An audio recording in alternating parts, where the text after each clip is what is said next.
2025માં corona પાછો આવવાનો છે અને આ કોરોના પહેલા કરતાં પણ ખતરનાક હશે।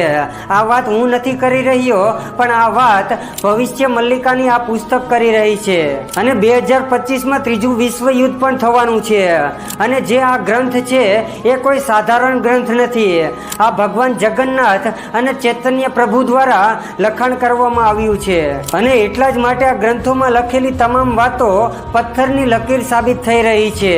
અને જ્યારે 2008માં આ ગ્રંથમાં કહેવામાં આવ્યું હતું કે એક એવો વાયરસ આવશે જે આખી દુનિયાને ચપેટમાં લઈ લેશે, પણ ત્યારે આ ગ્રંથોની વાતોમાં કોઈએ ધ્યાન ન આપ્યું। અને જ્યારે આ ગ્રંથોની બધી જ વાતો સાચી પડવા મળી ત્યારે આ ગ્રંથને એકવાર સમજવો અને એકવાર વાંચવો ખૂબ જ જરૂરી બની ગયો છે।